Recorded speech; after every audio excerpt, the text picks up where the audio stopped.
Ukraine continues to suffer immense damages in the war, but there has been some fierce resistance from Ukrainians, which also means losses are mounting for Russian forces. Holly Williams has more details. We were here when Russia launched its first missiles and airstrikes a month ago today. But instead of a lightning invasion, Russian forces appear to have stalled, with Ukraine claiming it's killed 6 Russian generals and even destroyed a Russian Navy ship this morning.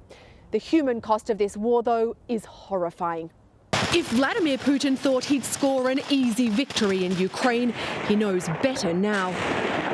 In just 1 month, between 7,000 and 15,000 Russian soldiers have been killed, according to a NATO official. The Ukrainians are still outgunned, yet in some places they're clawing back territory from the invaders. But the cost of this brutal invasion is being paid in the lives of civilians. The besieged city of Mariupol has been laid to waste by Putin's forces, with more than 100,000 people still thought to be trapped inside. 15-year-old Masha made it out of Mariupol, but had her right leg amputated after it was torn apart in a Russian strike. Her doctor says she's so traumatized she couldn't eat for days. It breaks my hearts of all Ukrainians and every free person on the planet. In a video message last night, Ukraine's President Volodymyr Zelensky accused Russia of trying to wipe Ukrainians off the face of the earth. This is only the beginning for Russia on the Ukrainian land. In the city of Zhytomyr, Sergei is sifting through the wreckage of his home. He spent 12 years building it for his family, he told us, but Russian airstrikes destroyed it earlier this month, killing 4 in his neighbourhood. One of them was Sergei's daughter, Katya, who's left behind a 1-year-old daughter.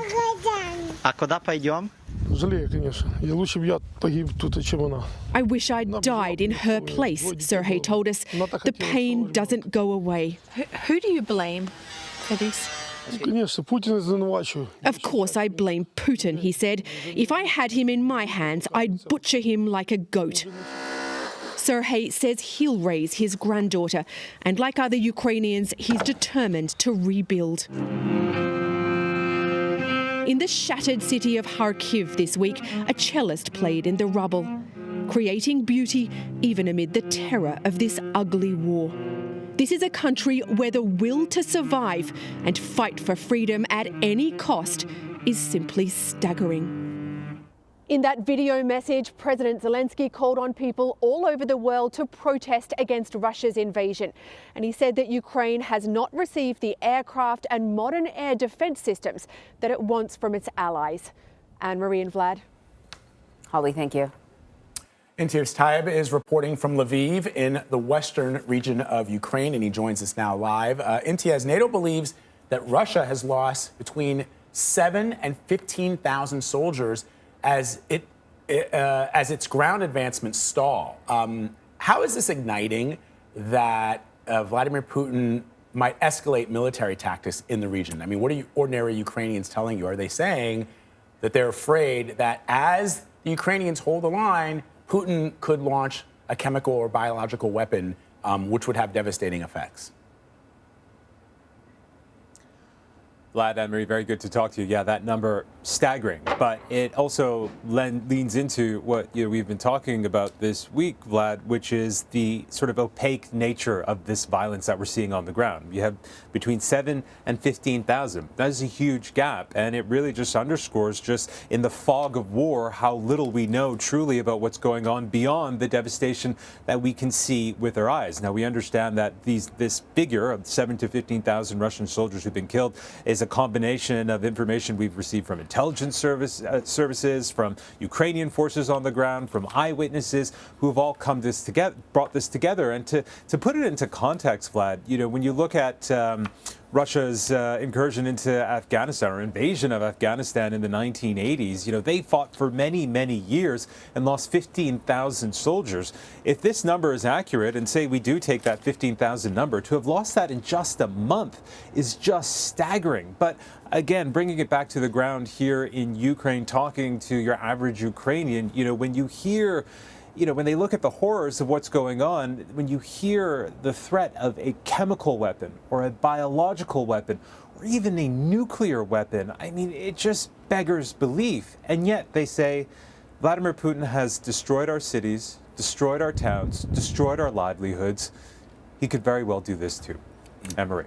I'm wondering how, President Zelensky has been on this sort of remarkable world tour, talking to lawmakers in many different countries and really sort of trying to sort of rip a page out of their personal history to tap into not just their sort of their logical thinking, but kind of their heart and soul.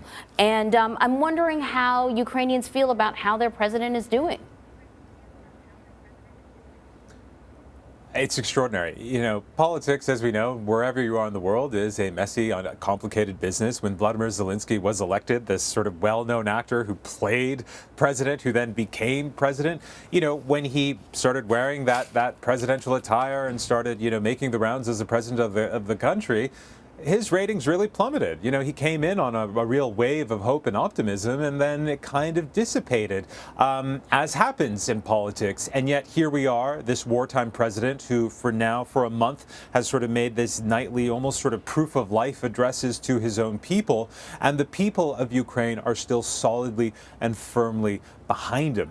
And while many are no doubt still digesting his speech to NATO, and indeed President Biden and all of those leaders who are in Brussels right now, I think the one thing they're going to hold on to is when he said, all I'm asking is for 1%.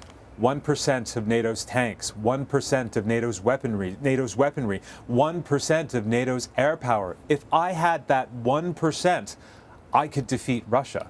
And it's a pretty extraordinary statement and claim. And more importantly, what he also said is to NATO, very pointedly, I might add, that never again say that our military is not strong enough, that our military is not professional enough, because that is one of the reasons why this country is not part of NATO, because NATO has a lot of rules before you can join.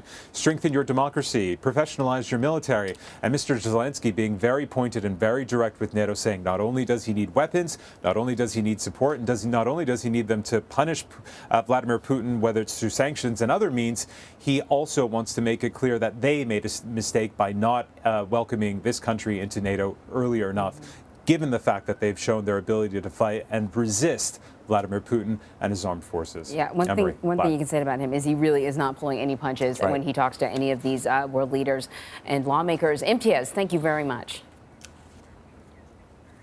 My pleasure, guys.